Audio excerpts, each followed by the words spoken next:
Everybody. My name is Colby Pitcher. This is my presentation on radical Islam and Sharia law. What is Islam? Uh, Islam is the second largest religion in the world with an estimated 1.9 billion followers. It was founded in the early 7th century. It is a monotheistic religion, meaning one God or one deity.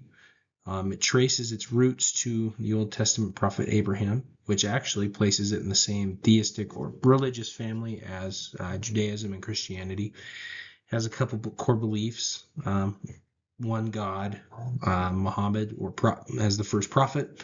The Quran is God's final revelation. Accountability and life built around the 5 pillars of Islam, as seen below.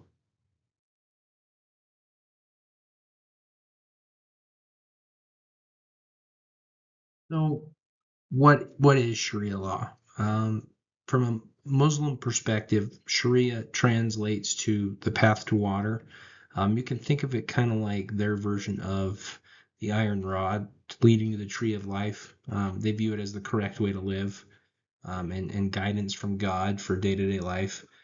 This covers worship, personal ethics, family matters of all different kinds, and how their legal system works. The Western world, however, sees Sharia law as amputations and stoning, oppression of women and children and other minority groups, honor killings, and even religious courts, replacing that civil law. Most Muslim countries, actually, like Saudi Arabia, do not actually apply these types of punishments.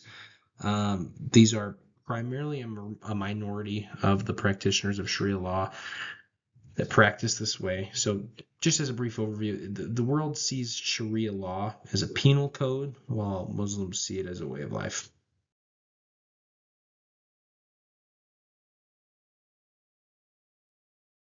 There are a couple main things to point out specifically about it. Sharia is not Islam. It is a part of Islam, but it is not the religion of Islam.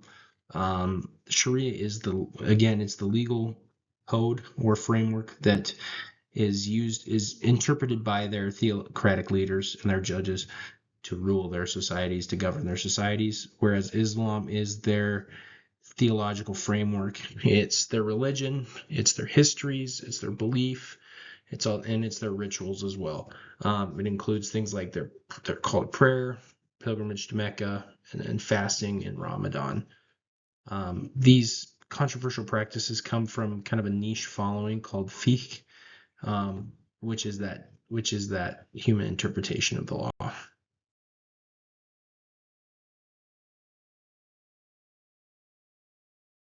When examining Sharia law, there is kind of a pretty obvious ugly truth. Um, there is no legal appeal beyond or above the interpreter. It is purely up to the interpretation of the judge, as to how punishments are doled out or how matters are handled. Women in this culture and under Sharia law, they don't have any rights. And instead of acting like a justice system, it's more of like a morality police for women. Um, there are pretty brutal punishments. They are often extremely physically severe, like amputation for theft, flogging for adultery or alcohol use, or even honor killings. Those are becoming more prevalent in media. Um, Equality isn't a guarantee, especially for women. Um, and at all ages. Muslims and non-Muslims aren't treated equally, and what is considered by the judge, by their personal opinion, to be blasphemy or apostasy is criminalized as well. Um, it it's not a code book, and there's massive room for judicial discretion. Yeah.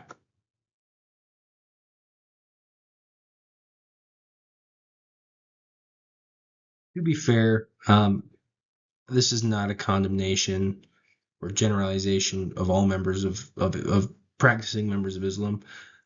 Personally, I've known a lot of people that have practiced Islam, especially throughout my mission, and they've shown me only love and kindness. But on that hand, I personally believe Sharia law to be a really crude and barbaric system that is designed to